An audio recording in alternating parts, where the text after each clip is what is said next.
My name is Nandala Mafabi, James Nathan. I come from the mountains of the sun and I've been around for almost 59 years. I began my life by going to school, primary school, secondary school, and the university. I have done so many professional qualifications. I've worked as a civil servant at local and international, and I've been a member of parliament for 25 years.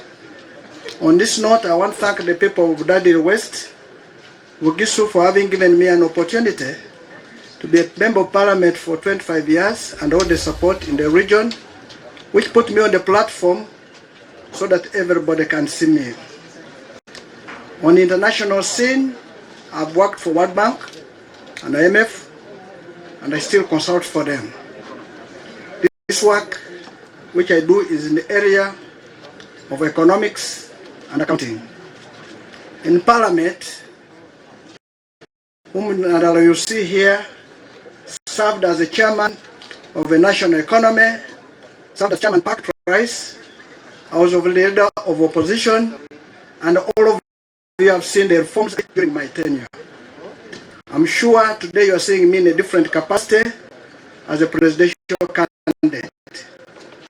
I'm currently the chairman of the Youth Cooperative Union, which union is the only surviving union in this country. And that's why I bring the knowledge of cooperatives in this election. For all of you who have seen me for this period, believe and accept I'm a worker. Since I'm a worker, I am a servant you can rely on. And that's the reason I'm in this election, to come and work for people of Uganda as your servant, to make sure you have better lives than you have now. And that's why our slogan, fixing the economy, money in our pockets. The reason we want to fix the economy is that in 1986, our current president, President Museveni, came and said the problem was security. Now security is done. What is remaining? There's insecurity in our homes, in our youth pockets. And people are poor, whereby 84% of Ugandans live on 26%. In short, every 26 people and every one person of 26 people are supporting 84. It means poverty in this country is high. I heard President Museveni talking about GDP. I heard him talking about poverty reduced in Uganda, but those are numbers which are disputable. Poverty is in how you see your life, how you manage your daily lives, how you live in your house. Are you meeting your basic needs? Are you able to take your children to school? Are you able to get medical? Are you able to transport yourself from one point to another? Are you having a roof over your head? Is your life okay? These are the issues why we come in this election. I want to thank my party, Forum for Democratic Change, for giving me an opportunity to carry their flag as a presidential candidate.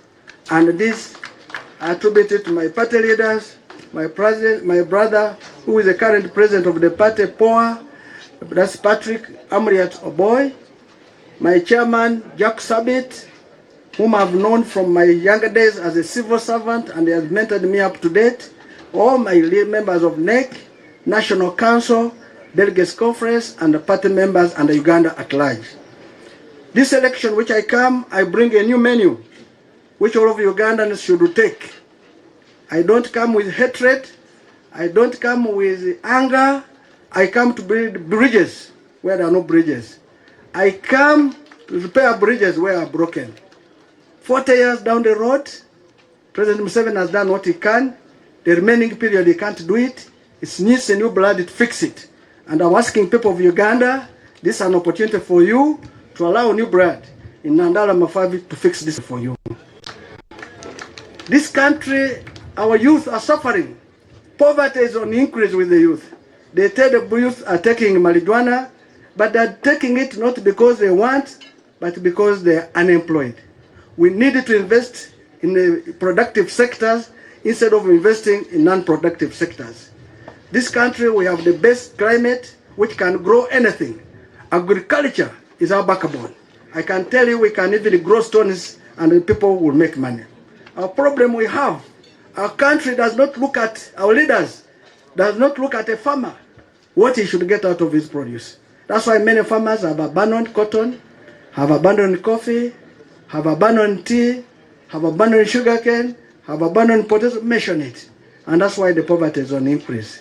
I and my team, if you give us power in January 2026, I want to assure you that the agriculture sector will get 10% of the national budget so that we develop this country. As we develop the agriculture sector, we need to look at what the farmers produce. Do we have market? If there's no market, the government will make sure provides the market. We shall have stores, which you know them, silos, to keep our produce. Farmers suffer because they have a problem of what we call post-harvest. A man has a small house with his wife, his children. He produces 10 bags of maize. He has nowhere to keep them.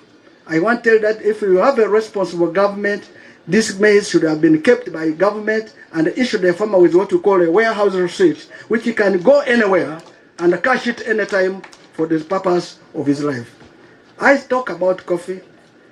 I can tell you I am a child of a teacher, of teachers and farmers.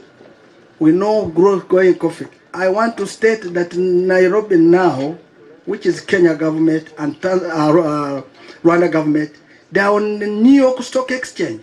They are taking their coffee at a premium, while ours we are just throwing away.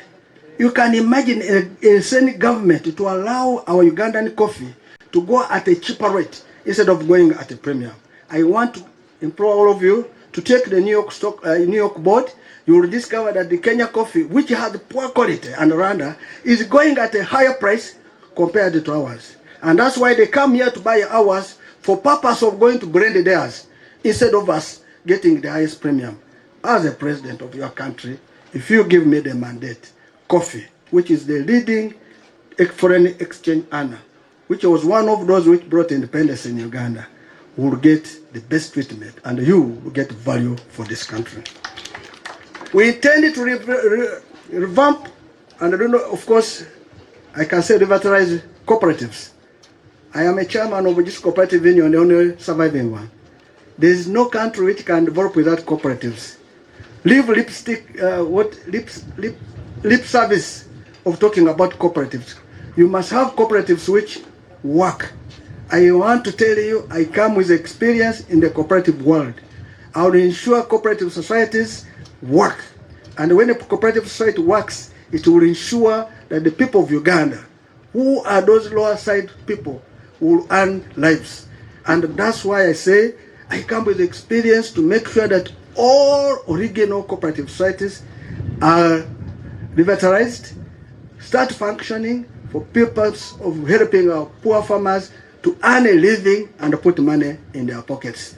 This one is a sure deal because you are dealing with a person with experience. And I come with total experience in that area. Of course, all of you know this cooperative union, when we came, was dead, was on its knees. Now it's the growth of the region. And that's why you go to Bujusu, you're having people putting up iron sheets or tiles or buying cars, doing good life better to look after themselves. We intend to ensure that we have money at a village level. All of you know we launched a manifesto which is now being copied by some party members and some members of other parties, including the president of this country, because our manifesto was the first to be launched. It's the best manifesto, and I implore every Ugandan to read it. And one of the pillars there, of course, we talk about employment. We talk about strategic investment. We talk about human capital. We talk about special interest. All these are embedded, the 5 pillars, in our manifesto. I'll talk about a few in a summary so that you know what type of manifesto we have. In village level, we intend to have money at village level. Every village will have 100 million shillings every year. Every parish will have 100 million. Every sub-county will have, those are for the leaders. going up the district at 500 million. Somebody will ask, where will you get the money for a village? Currently, this country is bleeding. Corruption and mismanagement totals 10 trillion shillings. We have 72,000 villages. If I give you 100 million, it means that is 7.2 trillion. So the interest which I'm going to do is to plug and ensure there is no corruption in this country. And I'll have 10 trillion to service the village levels. I can tell you